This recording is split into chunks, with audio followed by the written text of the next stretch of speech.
Au sud de Madagascar, dans la région d'Anos, plus particulièrement les districts d'Ambossar Sud et Tolangar, sont en proie permanente à l'insécurité depuis longtemps. Le peuplement est marqué par une dominance d'ethnie Antandroui, originaire de la zone, avec de fortes composantes Antanouche, Betsleo et Bar, qui est traditionnellement plus violente qu'ailleurs.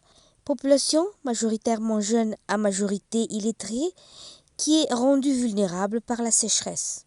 L'organisation sociale est marquée par un attachement aux valeurs traditionnelles qui se manifestent par l'union sacrée autour de la structure clanique patriarcale et les cérémonies liées aux bovidés, leur banque de monnaie. Ces deux districts et ses limitrophes font l'objet d'attaques répétées par des Dahal, d'impitoyables bandits armés, voleurs de zébus, qui, de la manière la plus atroce et barbare, terrorisent constamment les citoyens de la région.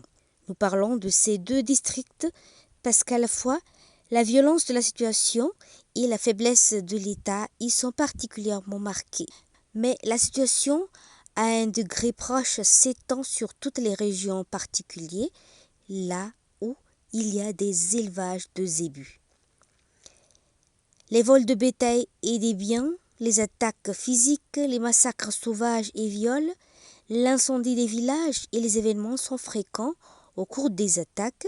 Ce fléau est lié à des causes multiples, telles que le manque d'emploi décent, la consommation de stupéfiants, l'impact des films d'action, les trafics d'armes de petit calibre et armes de guerre, certains aspects de la tradition, la pratique de la sorcellerie, la sécheresse, l'inadaptation des forces de l'ordre, manque d'effectifs, armes dépassées, munitions insuffisantes, problèmes d'infrastructure, manque de matériel roulant et volant, manque de moyens de communication, budget trop faible. Par ailleurs, on ne peut cacher les effets de la mauvaise gouvernance, manque d'écoles et de centres de soins privés d'électricité, la corruption dans le système administratif, sécuritaire, judiciaire.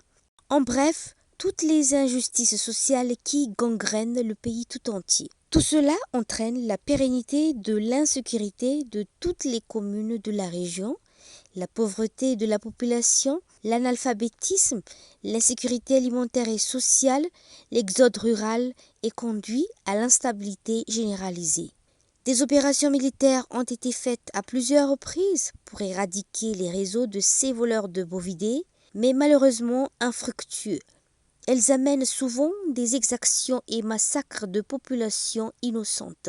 Par conséquent, les habitants crient sans cesse leur mécontentement face au mode opératoire des forces de l'ordre. Ils s'estiment pris entre deux feux.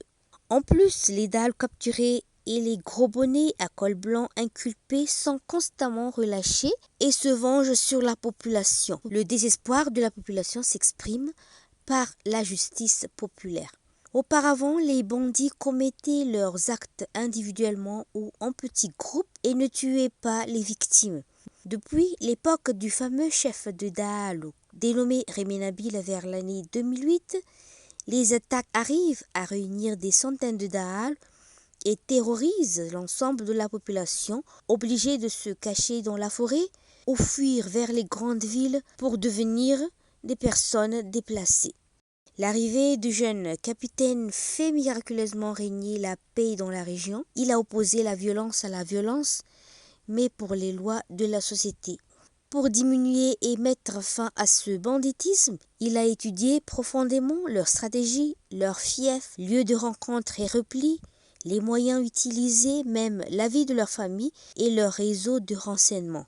Il procède à l'arrestation de groupes de Dahal et les reprend en main. Il imite leur apparence et les utilise pour les opposer à leurs amis d'hier. Ces derniers sont surveillés au jour le jour jusqu'à les couper de leur famille et de leurs sources d'alimentation. Ils deviennent en quarantaine et sont obligés de se rendre pour survivre.